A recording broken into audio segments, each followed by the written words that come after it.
Hello everyone, this is Sana Parveen here. ये हमारा lecture number 4 रहेगा for the chapter principles of inheritance and variation. ये video में भी हम 30 क्वेश्चंस डिस्कस करेंगे। So let us get started. Let us look at the first question now. The first question says that X body of Henkin was what? A nucleus, a lipid, a chromosome or a ribosome. Okay. तो अगर हम देखेंगे तो हेनकिंग एक scientist थे।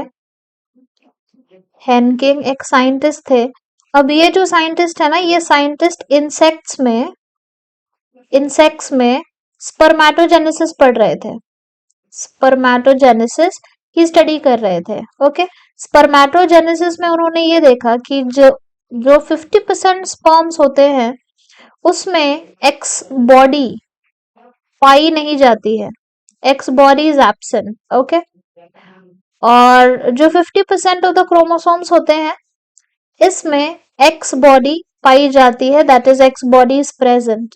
Okay, अब ये जो एक्स बॉडी थी ये एक्चुअल में क्या थी? ये न्यूक्लियस था या ये लिपिड था, ये क्रोमोसोम था या ये राइबोसोम था?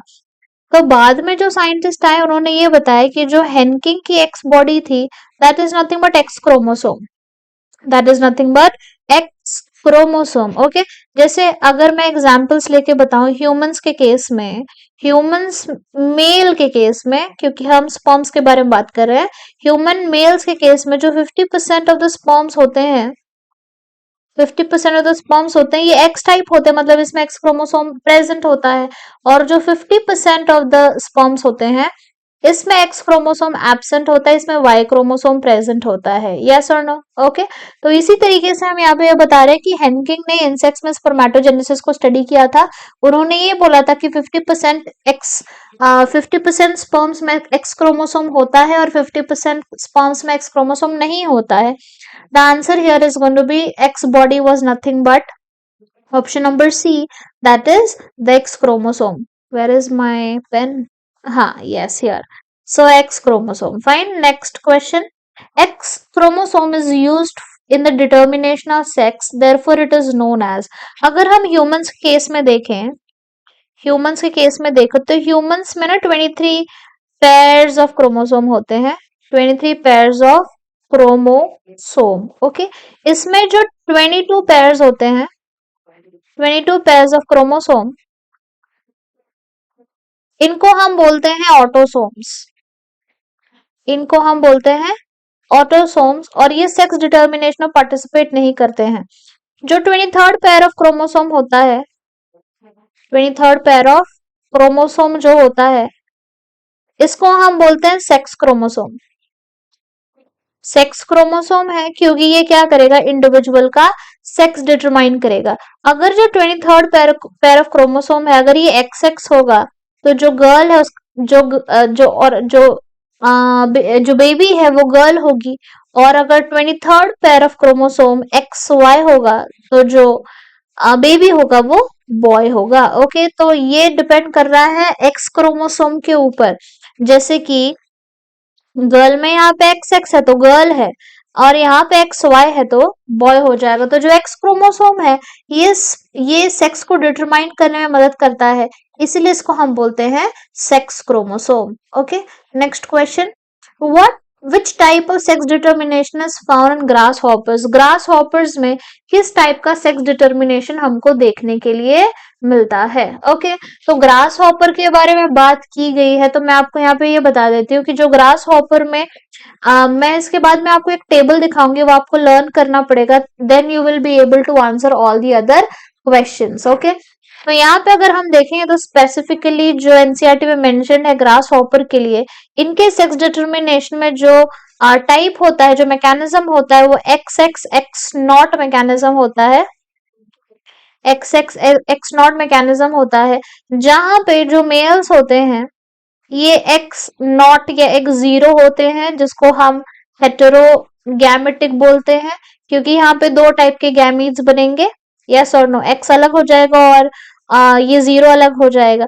देन यू गॉट फीमेल्स में अगर हम देखेंगे तो यहाँ पे एक्स होता है, एक्स अलग गैमीट बनने के टाइम पे, और ये होमोगैमेटिक होता है क्योंकि सेम टाइप के गैमीट्स बन रहे हैं। तो जो हमारा आंसर हो जाएगा वो हो जाएगा X not type of sex determination mechanism is seen in grasshoppers. Okay.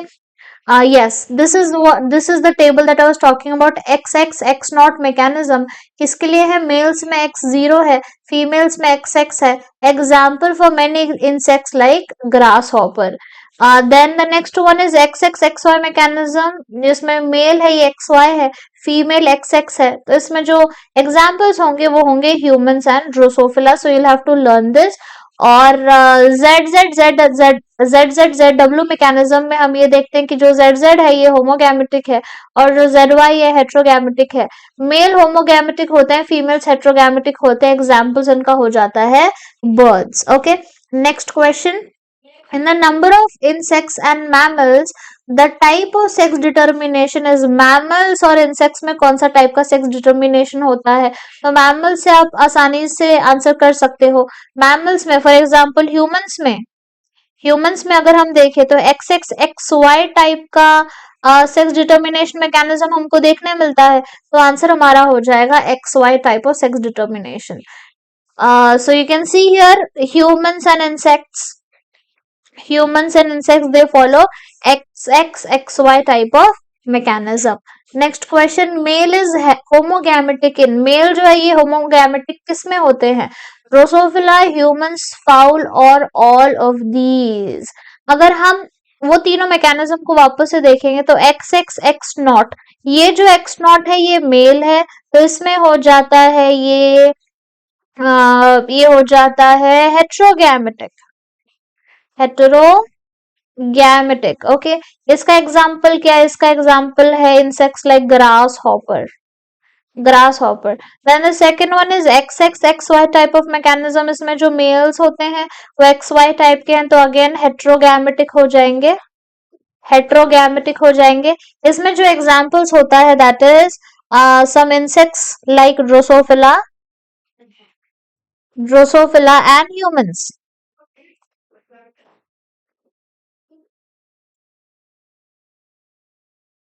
इसमें अगर हम देखेंगे तो इसमें होता है ZZW टाइप ऑफ मैकेनिज्म. इसमें जो मेल्स होते हैं ये होमोगैमेटिक होते हैं, होमोगैमेटिक. तो हमको सवाल में क्या पूछा गया है? हमको पूछा है मेल होमोगैमेटिक कौन से कंडीशन में होंगे? तो ड्रोसोफिला तो XY टाइप ऑफ मैकेनिज्म है. ह्यूमंस है वो कौन से टाइप ऑफ मैकेनिज्म है? इसमें मेल हेट्रोगैमेटिक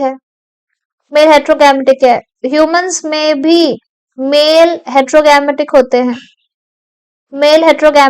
तो आंसर हमारा हो जाएगा फाउल, क्योंकि होमोगैमेटिक आता है बर्ड्स के केस में. Okay, so the answer is going to be option number C. Next question, यहाँ पे आप देख सकते हैं, तो यहाँ पे हम लिख सकते हैं फाउल हो गया, पिकॉक हो गया.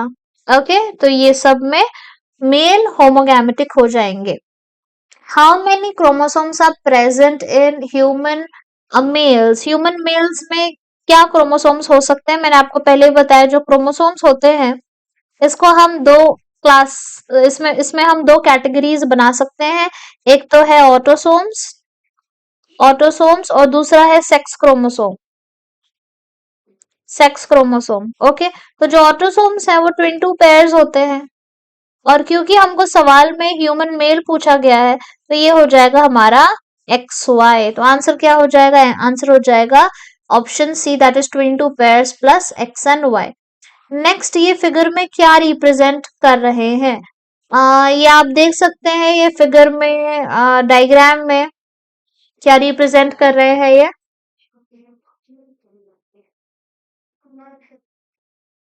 कॉक दिखाया गया है यहाँ पे. इसमें ये किस में आ जाएंगे? बर्ड्स की कैटेगरी में आ जाएंगे. तो बर्ड्स में किस टाइप का मैकेनिज्म होता है? ZZZW टाइप ऑफ मैकेनिज्म होता है. तो आप देख सकते हैं ऑप्शन सी भी है, ऑप्शन डी भी है. तो ये जो है ये कॉक है, ये मेल हो जाएगा. ओके, यस और नो, ये कॉक है तो मेल हो जाएगा. हेन अगर दिखाई गई होती डायग्राम में तब उसको हम फीमेल बोलते, राइट? तो ये जो डायग्राम है इसमें क्या रिप्रेजेंट किया गया है? मेल्स को रिप्रेजेंट किया गया. तो हम ये देखते हैं कि जो बर्ड्स होती हैं उसमें जो मेल्स हैं ये होमोगैमेटिक होते हैं. गैमेटिक होते हैं, तो हेट्रोगैमेटिक आंसर नहीं होगा, आंसर होगा option C, that is ZZ। Next question, find the correct statement, इसमें से स्टेटमेंट कौन सा करेक्ट है? Option A, genetic makeup of the egg determines the sex of the child in humans. This is actually not correct, क्योंकि egg determine नहीं करते हैं sex of the children, क्योंकि एग जो है ह्यूमंस के केस में ये सब एक ही टाइप के एग्स बनते हैं, that is having X chromosome. Okay, genetic makeup of the sperms determine the sex of the child in humans. Yes, it is completely dependent upon the sperms, क्योंकि sperms हमारे में दो टाइप के बनते हैं, X and Y humans के case में। अगर ये एग्स जाके एक्स एग से कंबाइन होता है तो गर्ल पैदा होती है, अगर ये वाई जाके एक्स से कंबाइन होता है तो बॉय पैदा होते हैं। तो आंसर हमारा क्या हो जाएगा? ऑप्शन बी हो जाएगा। X not X Y type of sex determination is an example of female heterogamety. No, इसमें फीमेल्स हेट्रोगैमस नहीं होते हैं, मेल्स हेट्रोगैमस होते हैं। Henking could trace a specific nuclear structure through oogenesis of few insects। नहीं, मैंने आपको video की स्टार्टिंग में ही बताया है, हेनकिंग oogenesis स्टडी नहीं कर रहे थे, स्पर्मेटोजेनेसिस को स्टडी कर रहे थे। Okay, next question, a person having genotype IA and IB could show the blood group as AB. This is because of। अब यहाँ पे एक पर्सन है, उनका जो जीनोटाइप है वो है IA एंड IB फॉर्म का जीनोटाइप है। इनका जो ब्लड ग्रुप है, ये ब्लड ग्रुप इनका AB टाइप है, क्योंकि जीनोटाइप अगर IA IB है तो ब्लड ग्रुप AB होगा। अब ऐसा क्यों होता है? ऐसा इसीलिए होता है क्योंकि जब ये इस तरीके का जीनोटाइप होता है और फिनोटाइप इसका निकल के आता है AB ब्लड ग्रुप, तो इसमें हम ये देख रहे हैं कि A भी एक्सप्रेस कर रहा है और यहाँ पे B भी एक्सप्रेस हो रहा है। ओके, इसका मतलब है A और B दोनों भी क्या है? इक्वली डोमिनेंट है। तो आंसर हमारा हो जाएगा फोर डोमिनेंस, क्योंकि दोनों का भी एक्सप्रेशन हमको देखने मिला है ब्लड ग्रुप के अंदर। Next question, ZZZW type of sex determination is seen in platypus, snails, cockroach और peacock। मैंने आपको पहले भी बताया था कि जो ZZZW type of sex determination है ये हमको बर्ड्स में देखने मिलता है, और बर्ड्स का यहाँ पे एक ही एग्जाम्पल है, that is peacock. Okay, next question, female heterogamety किसमें पाया जाता है? फीमेल हेट्रोगैमिटी हम ये देखते हैं कि XX0 में, XXX0 में यहाँ पे मेल हेट्रोगैमस होते हैं, मेल हेट्रोगैमिटी हमको दिखाई देती है, एंड फीमेल होमोगैमस होते हैं और होमोगैमिटी दिखाते हैं। XXXY में भी जो फीमेल्स हैं ये होमोगैमस होते हैं, होमोगैमिटी दिखाते हैं। ओके, तो बचा एक ही टाइप का ZZZW टाइप ऑफ मैकेनिज्म, जिसमें जो फीमेल्स होती हैं ये होती है हेट्रोगैमिटी दिखाती हैं। ओके, तो आंसर क्या हो जाएगा? आंसर ये एक्चुअली होता है ना, ये बर्ड्स के केस में होता है, बर्ड्स। तो बर्ड्स का यहाँ पे कौन सा ऑप्शन है? बर्ड्स का यहाँ पे ऑप्शन है chicks. Okay, next one, why Mendel's work could not be recognized till 1900s। जो मेंडल का काम था वो 1900s तक रिकॉग्नाइज क्यों नहीं हो पाया था? Options given to us are, option A, his work could not be widely published, option B, his concept of factor was not accepted by his contemporaries, his approach of using mathematics to explain biological phenomena was totally new and unexpected by many of the biologists at his of his time, or all of these। जो Mendel का काम था वो 1900 तक पहचाना क्यों नहीं गया, उसका ऐसा क्या कारण है? तो सबसे पहली बात है कि उस टाइम पे जो उनका काम था वो इतना ज्यादा पब्लिश नहीं हो पाया था, उतनी टेक्नोलॉजी नहीं थी उस टाइम पे। तो ये वाला ऑप्शन हमारा सही है, ऑप्शन है his work could not be widely published. Second ये भी सही है, concept of factor was not accepted by his contemporaries. ऐसा बोला जाता था कि जो मेंडल है और उनका काम है वो way ahead of the time था, मतलब उस टाइम के लोग, उस टाइम पे जो लोग थे उनके कंटेम्पररीज थे, और वो ये बात को मानते नहीं थे क्योंकि उनको, उनके कंटेम्पररीज को, उनके आजू बाजू वाले लोगों को उतना नॉलेज नहीं था जितना नॉलेज मेंडल को था। तो जो कॉन्सेप्ट था, फैक्ट का कॉन्सेप्ट था जो मेंडल ने बताया था, वो उनके कलीग्स या उनके मेट्स और उनके जो लोग लोग थे उस टाइम के, वो मानते नहीं थे। तो ये भी सही है। हिज अप्रोच, और मेंडल ने क्या किया था ना, अपने काम में मैथमेटिक्स का इन्वॉल्वमेंट करा लिया था, एंड वाज टोटली, और ये कॉन्सेप्ट लोगों के उस टाइम पे लोगों को पता नहीं था कि हम सब्जेक्ट्स को इंटर रिलेट करके स्टडी भी कर सकते हैं। तो ये भी पॉइंट यहाँ पे सही था। इसीलिए जो मेंडल का काम था वो 1900 तक लोगों ने एक्सेप्ट या पब्लिश उतना या रिकॉग्नाइज उतना नहीं किया था। Okay, so answer is option D. How many scientist rediscovered Mendelism in 1900s independently? अब 1900s तक तो उतना रिकॉग्निशन मेंडल के काम को नहीं मिला था, लेकिन 1900s के बाद में कितने साइंटिस्ट ने मेंडल मेंडल के काम को इंडिपेंडेंटली रीडिस्कवर किया था, वापस से मेंडल के काम को स्टडी करने वाले हमारे पास ऐसे 3 साइंटिस्ट थे। अब इनका नाम क्या था वो आगे आने वाले क्वेश्चंस में हमको अब मिल जाएगा। So the answer is 3। Mendel's rediscoverers are, Mendel का काम जिन्होंने रीडिस्कवर किया था वो कौन कौन थे? Option A de Vries from Holland, option B Correns from Germany, and option C von Tschermak from Austria, और option D all of these. तो जो मेंडल के रीडिस्कवरर थे, ये तीनों ही रीडिस्कवरर थे। जो पहले थे वो थे ह्यूगो डिवरीज, सेकंड थे कॉरेंस, और जो थर्ड थे वो थे वॉन शेमार्क फ्रॉम ऑस्ट्रिया। तो ये 3 रीडिस्कवरर थे हमारे मेंडल के काम को जिन्होंने रीडिस्कवर किया था। Next question, who noted that the behavior of chromosome was parallel to the behavior of genes and used chromosome movement to explain Mendel's law? Option A T.H. Morgan, option B Hugo de Vries, option C Sutton and Boveri, option D Beadle and Tantum.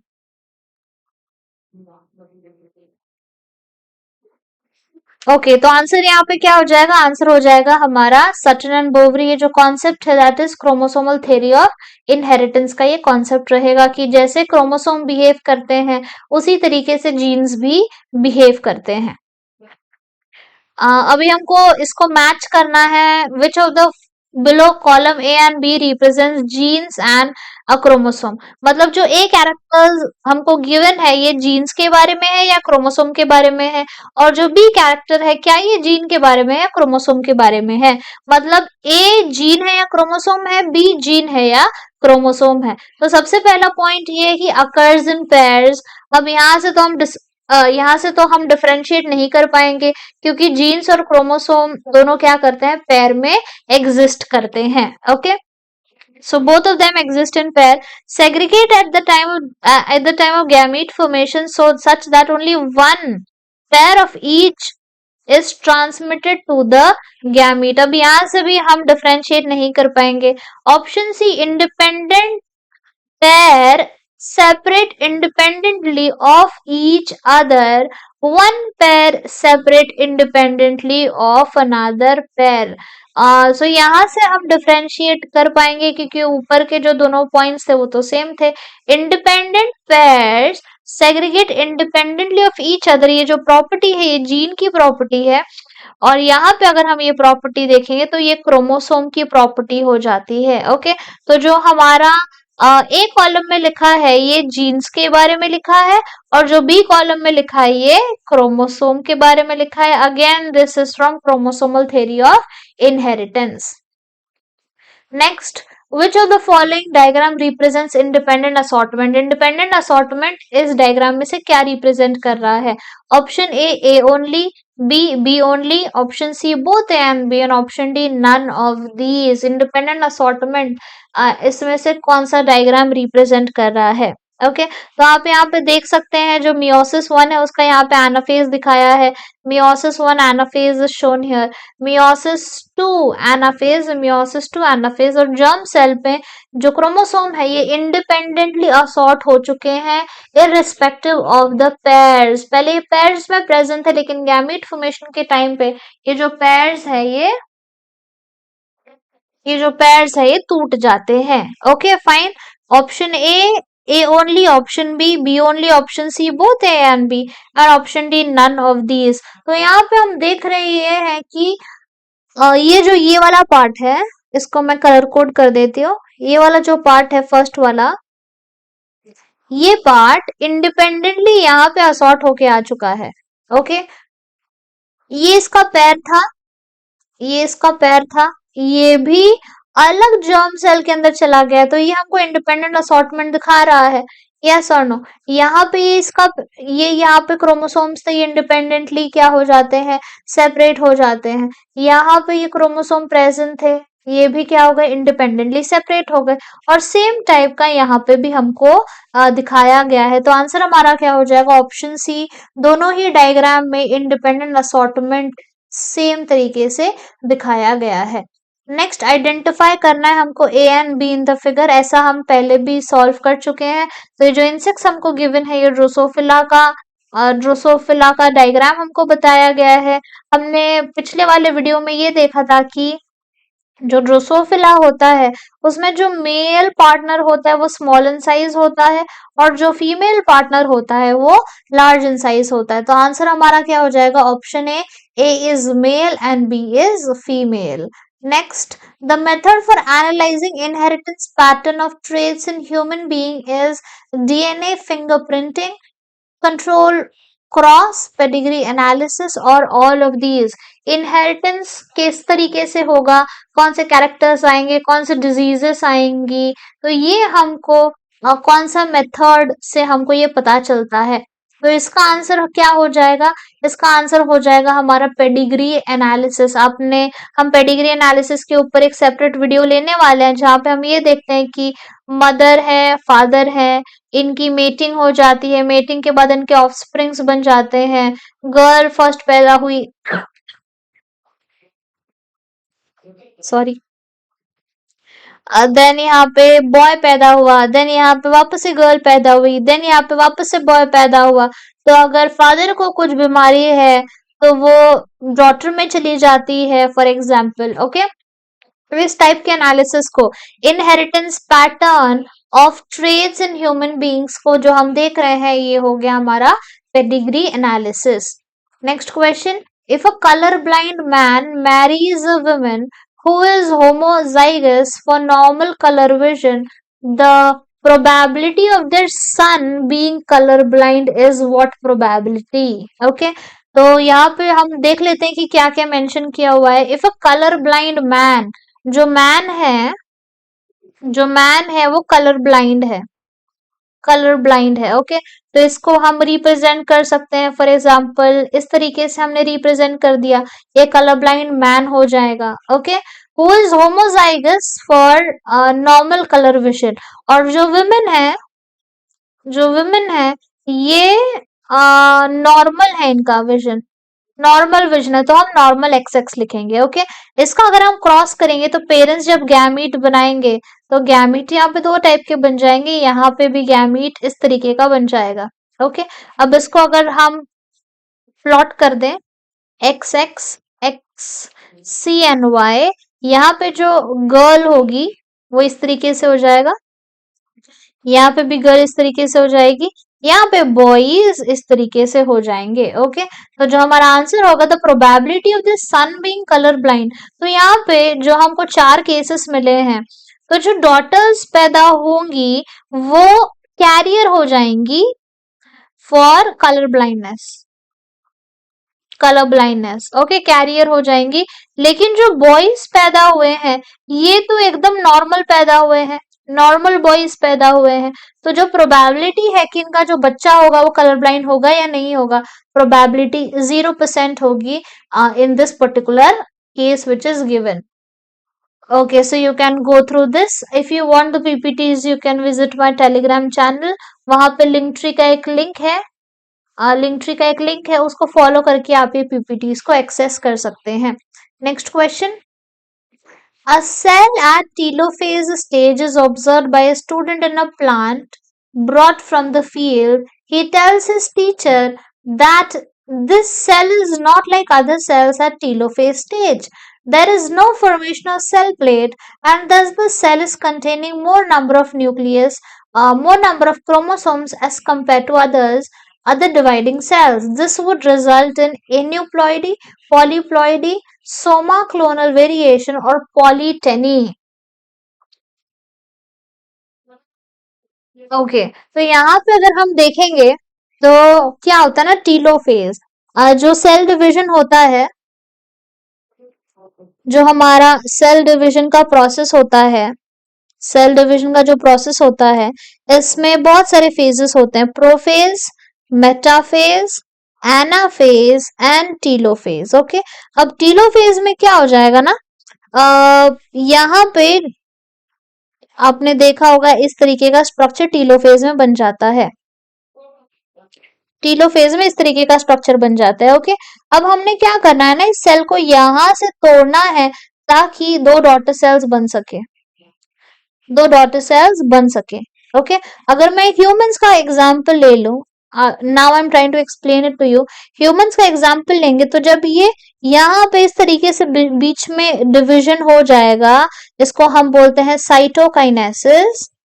Cytokinesis जब हो जाएगा तब क्या होगा, तब ये हो जाएगा कि 23 पेयर्स ऑफ क्रोमोसोम यहाँ चले जाएंगे और 23 पेयर्स ऑफ क्रोमोसोम यहाँ पे आ जाएंगे। ओके, अब जब हम प्लांट्स देखते हैं, जो प्लांट में जो डिवीजन होता है वो किस तरीके का डिवीजन होता है, यहाँ पे न्यूक्लियस, यहाँ पे क्रोमोसोम्स प्रेजेंट है, यहाँ पे भी क्रोमोसोम्स प्रेजेंट है। सेल, प्लांट सेल में हमको ना यहाँ पे बीच में एक सेल प्लेट बनवानी पड़ती है ताकि दो बेबी प्लांट सेल्स बन सके या दो डॉटर प्लांट सेल्स बन सके। लेकिन जो हमारा क्वेश्चन है, क्वेश्चन में हमने ये देखा कि टीलोफेज स्टेज के बाद में वहां पे सेल प्लेट बनी ही नहीं। अगर सेल प्लेट नहीं बनती है तो फॉर एग्जांपल जो प्लांट था उसमें से for example 14 pair of chromosomes present थे, यहाँ पे भी 14 पेयर्स ऑफ क्रोमोसोम्स प्रेजेंट हो जाएंगे, और यहाँ पे बीच में सेल प्लेट नहीं बनी है तो आगे का जो सेल डिवीजन है ये रुक जाएगा। हम ये देखेंगे कि अगर सेल प्लेट नहीं बनती है तो यहाँ पे भी क्रोमोसोम का पेयर, मतलब पूरा सेट ऑफ क्रोमोसोम प्रेजेंट है, यहाँ पे भी complete set of chromosome present है। इस कंडीशन को हम बोलेंगे polyploidy condition. Okay, because it is containing more number of chromosome as compared to other dividing cell. okay, क्योंकि बाकी के सेल्स तो डिवाइड होके 14 अलग हो गए थे, यहाँ पे 14 अलग नहीं हो पाए क्योंकि सेल प्लेट फॉर्मेशन हमको नहीं दिखाई दिया था। नेक्स्ट क्वेश्चन, ये जो रेशियो गिवन है, ये रेशियो देखने के बाद हम क्या बता सकते हैं कि ये किस टाइप का रेशियो है, कौन से क्रॉस का ये रेशियो हो सकता है। ओके, तो ये हम यूजुअली ये देखते हैं कि बहुत सिंपल सा ये क्वेश्चन है, जो क्रॉस का ये रेशियो है that is dihybrid test cross. और जो डाइहाइब्रिड टेस्ट क्रॉस का जो रिक्वायरमेंट होती है वो ये होती है कि पहले तो हमारे पास ऐसा होना चाहिए कि we need to have here what, we need to have homozygous recessive, homozygous recessive, और यहाँ पे क्या होता है, एक हेट्रोजाइगस होता है। हेट्रोजाइगस क्यों होता है, क्योंकि F1 जनरेशन का हम लेते हैं, इसको हम होमोजाइगस रिसेसिव पेरेंट से क्रॉस कर देते हैं। ओके, तो अगर आप ऑप्शंस एक्सप्लोर करेंगे तो इसमें जो आंसर हमारा निकल के आता है that is, you have to pause the video and you have to try to analyze यहाँ पे बी वाला सेटिस्फाई कर रहा है कंडीशन को, और डी वाला भी यहाँ पे कंडीशन को सेटिस्फाई कर रहा है, तो हमारा जो आंसर हो जाएगा वो हो जाएगा option C. Okay, next question.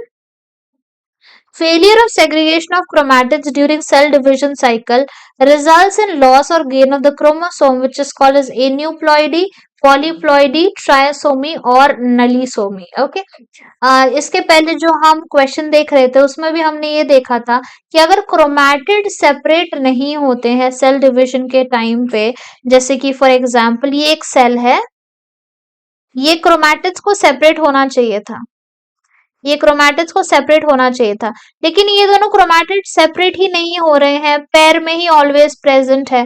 तो जब बाकी के जो क्रोमैटिड्स हैं ये सेपरेट हो गए, फॉर एग्जांपल बाकी के क्रोमैटिड सेपरेट हो गए और ये क्रोमैटिड सेपरेट नहीं हुआ, बाकी के क्रोमैटिड्स क्या हो गए, अपने पैर से सेपरेट हो जाते हैं। तो ये जो एक क्रोमैटिड यहाँ पे प्रेजेंट था, इसने सेपरेट होके एक्चुअली ये यहाँ पे आना चाहिए था, लेकिन यहाँ पे ये नहीं आ पाता है। तो इस केस में एक क्रोमोसोम एक्स्ट्रा हो जाएगा, एक क्रोमोसोम एक्स्ट्रा हो जाएगा और यहाँ पे एक क्रोमोसोम, यहाँ पे एक क्रोमोसोम लेस हो जाएगा। Yes, okay.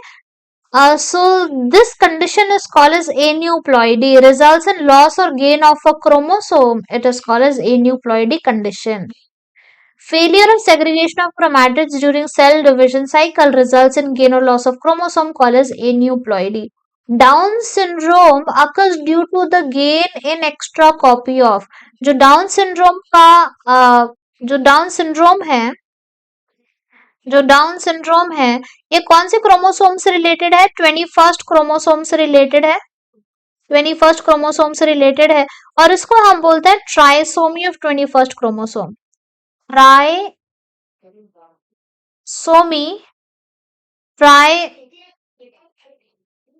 Trisomy of 21st chromosome. Okay, तो जब 21st क्रोमोसोम की ट्राइसोमी होती है, यूजुअली ह्यूमंस में a pair of chromosome present होता है, लेकिन डाउन सिंड्रोम के केसेस में जो 21st पेयर ऑफ क्रोमोसोम है वो ट्राइसोमी और 3 क्रोमोसोम्स वहां पे प्रेजेंट होते हैं, एक एक्स्ट्रा क्रोमोसोम प्रेजेंट होगा, तो हम आंसर यहाँ पे लिख देंगे chromosome 21st trisomy. Down syndrome results in the gain of extra copy of 21st chromosome. Turner syndrome कब होता है, तो सबसे पहले बात यह है कि जो टर्नर सिंड्रोम है ये फीमेल्स के केसेस में देखा जाता है। यहाँ पे जो फीमेल्स होती है इनमें यूजुअली फीमेल्स में XX होना चाहिए, लेकिन यहाँ पे जो फीमेल्स होती है इसमें होता है XX, XXY नहीं होगा, ये तो अलग हो जाएगा, इसमें होगा X0, इसमें होगा X0, मतलब एक X यहाँ पे मिसिंग होता है, X0। So this is the case for Turner syndrome और and this is normal case, normal females, and this is Turner syndrome female, Turner syndrome female. Okay, so it is due to the loss of one X chromosome. Turner syndrome results due to the loss of an X chromosome in human females. How many sex chromosomes are present in human cell? Human cell में कितने sex chromosomes present होते हैं? एक ही pair present होता है, that is 23rd pair of chromosome, which can either be XX or it can be XY. So the answer is going to be option number A. The total number of chromosomes in a normal human cell is 46, 23 pairs, out of which 22 pairs जो है वो autosomes है और जो एक pair बचा है वो सेक्स क्रोमोसोम होता है। गायनेकोमास्टिया is seen in case of Down syndrome, Klinefelter syndrome, Turner syndrome और all of these। तो जो गायनेकोमास्टिया होता है ना उसमें जो मेल्स होते हैं, इसमें जो मेल्स होते हैं, मेल्स की जो चेस्ट होती है ये थोड़ी सी बिग इन साइज दिखने लगती है, थोड़ी सी ब्रेस्ट लाइक अपीयरेंस दिखाई देने लगता है। मेन में जब इनके चेस्ट थोड़े बड़े हो जाते हैं और थोड़े से ये ब्रेस्ट के जैसे दिखने लगते हैं तो इसको हम बोलते हैं गायनेकोमास्टिया कंडीशन और ये हमको दिखाई देता है क्लाइनफेल्टर सिंड्रोम के अंदर। So Klinefelter syndrome, this genetic disorder is also caused by the presence of an additional copy of X chromosome। जो ह्यूमन सबसे पहली बात ये है कि जो क्लाइनफेल्टर सिंड्रोम होता है ये मेल्स में देखा जाता है। मेल्स में हम ये देखते हैं कि 22 पेयर्स हैं प्लस XY होता है, लेकिन जो क्लाइनफेल्टर सिंड्रोम का जो पेशेंट होता है क्लाइनफेल्टर सिंड्रोम का जो पेशेंट होता है, इसमें होता है 22 pairs plus X X Y. तो ये जो एक्स क्रोमोसोम एक है ना, ये एक्स्ट्रा होता है। Such an individual has overall masculine development, मतलब वो मेल के जैसे ही दिखाई देंगे, लेकिन थोड़ा सा उसमें फेमिनिन डेवलपमेंट भी हो जाता है, जैसे कि development of the breast which is called as gynaecomastia is also expressed. और ये जो इंडिविजुअल्स होते हैं, ये स्टेराइल इंडिविजुअल्स होते हैं। The following features belongs to which syndrome? Option A, furrowed tongue. Option B, palm is broad with characteristic palm creases. Physical, psychomotor and mental retardation. Short statured with small round face. Option A, Down syndrome. Option B, AIDS. Option C, Turner syndrome. Option D, Klinefelter syndrome. तो answer जो यहाँ पे हो जाएगा वो हो जाएगा कि जो सारे फीचर्स गिवन है, you can refer to the NCERT, ये जो सारे फीचर्स गिवन है ये हमको डाउन सिंड्रोम के केस में नजर आते हैं। Down syndrome, the cause of this genetic disorder is the presence of an extra copy of the 21st chromosome. Usually 21st जो क्रोमोसोम है इसमें एक एक्स्ट्रा क्रोमोसोम प्रेजेंट हो जाता है, तो डाउन सिंड्रोम हो जाता है। इसका नाम डाउन सिंड्रोम क्यों है? क्योंकि इसको पहले डिस्क्राइब किया था लैंगडन डाउन साइंटिस्ट ने इन द ईयर 1866। और जो इंडिविजुअल को डाउन सिंड्रोम होता है उनकी जो हाइट है वो थोड़ी सी, they are short statured with small round face, furrowed tongue, partially open mouth, palm is broad with characteristic palm creases, physical, psychomotor and mental development is retarded. Answer is option A, Down syndrome. There is a diagram which is given here. A flat back of the head, broad flat face, many loops on the fingertips, palm creases, congenital heart diseases. Congenital का मतलब ये होता है by birth इनको heart diseases होती हैं। Big and wrinkled टंग हमको देखने मिलती है। तो ये जो सिंड्रोम है ये कौन सा सिंड्रोम है? ये सिंड्रोम हमको देखा जाएगा डाउन सिंड्रोम के केस में। We have already read this part. Last question, increase in the whole set of chromosome in an organism is known as, जैसे कि 23 पेयर्स ऑफ क्रोमोसोम होने चाहिए थे, 46 क्रोमोसोम होने चाहिए थे, लेकिन इसमें और 46 क्रोमोसोम प्रेजेंट हो गए हैं। तो इसको हम कौन सी कंडीशन बोलते हैं? इसको हम बोलते हैं पॉलीप्लॉइडी कंडीशन, की पूरा का पूरा एक सेट ऑफ क्रोमोसोम्स रिपीट हो चुका है। Okay, a failure of cytokinesis after telophase stage of cell division results in an increase in the whole set of chromosome in an organism। पूरा का पूरा एक और सेट इसमें प्रेजेंट हो जाता है जिसको हम पॉलीप्लॉइडी बोलते हैं, और इसको हम यूजुअली प्लांट्स के केसेस में ये देखा जाता है। Okay, so we have done 30 question for this video. तो we'll try to end the video here and we'll see you in the next video. Bye bye everybody, take care.